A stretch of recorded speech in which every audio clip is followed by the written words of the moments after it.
Across the U.S., prison populations are getting older and sicker. A legal nonprofit in Alabama called Redemption Earned is working to get those inmates out of the state's overcrowded and dangerous lockups. Organizers say it's an effort to counter a broken parole system that leaves people to languish for decades in a prison system that courts have found to lack adequate medical care or protection from violence. NPR's Debbie Elliot reports. Doug Layton Jr. works at a glass shop outside Birmingham. This is the fabrication shop. He's proud to have a key to show me around after hours that his new employer has given him such responsibility. And I haven't felt that since I was 15, 16, to where somebody just really trusts me. Layton is 56 years old and spent nearly 20 years in prison for reckless murder and a hit-and-run killing. Because of prior felony convictions, he was sentenced to life in prison. Even with a clean record behind bars, 5 years at a work release camp, and support from the victim's mother, he was denied parole and had given up hope. What kind of message is that sending to somebody that's trying so hard to focus on their life, their character, their remorse, everything? And so when it comes down to getting out and you keep ripping the hope out of there, it's very depressing. The legal nonprofit Redemption Earned put Layton's case before a judge, including testimony from the mother of the man he killed. And she hugged me and she says, I forgive you and I want you out of prison. That day changed my life forever. That was in March, and the judge granted him release. Redemption Earned helped him find housing and get settled outside of prison. We believe in redemption. We believe in second chances. Former Alabama Supreme Court Chief Justice Sue Bell Cobb founded the group. Redemption Earned was created to fill an enormous gap in services to the least, the last, and the lost, which are the worthy, aged and infirmed, incarcerated adults in Alabama prisons. So far, in 3 years of operation, the group has won release for 7 clients. Cobb, who also served on the Alabama Court of Criminal Appeals, says people who show evidence of rehabilitation behind bars are provided legal aid to help win their release. Cobb says Alabama's tough-on-crime politics have resulted in a correction system that's more about vengeance than justice. Alabama has the lowest parole rate in the United States of America. Even though we have the most dangerous and overcrowded prisons, our present parole board, they simply do not grant parole. Last year, the Alabama Board of Pardons and Paroles had a 10% parole grant rate, compared to guidelines that recommend 80%.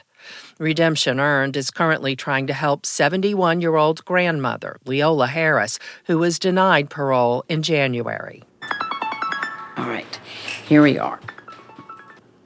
Miss Harris, hello, this is Sue Bell Cobb. Harris calls in from Tutwiler Prison, where she's serving a 35-year sentence for murder. She's been there for 20 years and is being treated for high blood pressure, diabetes, and kidney failure. I want to know how you're feeling today. Well, today is one of my good days. Good. It's not a dialysis day, so Yeah. I'm in one piece today. Good, in one piece. Okay. After Harris was denied parole, Redemption Earned is now petitioning a judge to release her. They've found a nursing home placement, but are also trying to piece together a support system that could care for her at home. That's what Harris wants. I know I'm slowly dying, so, I would like to go home and die, and I would like to have some decent food, and actually be treated like a person, not just a number.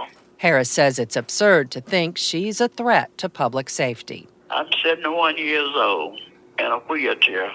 Can you imagine me wheeling myself down the road to try to get somebody and I have to try to get up out the wheelchair to do it? Can you imagine that? I can't. Harris is on dialysis 3 days a week and sometimes needs help from her fellow prisoners tending to basic sanitation needs.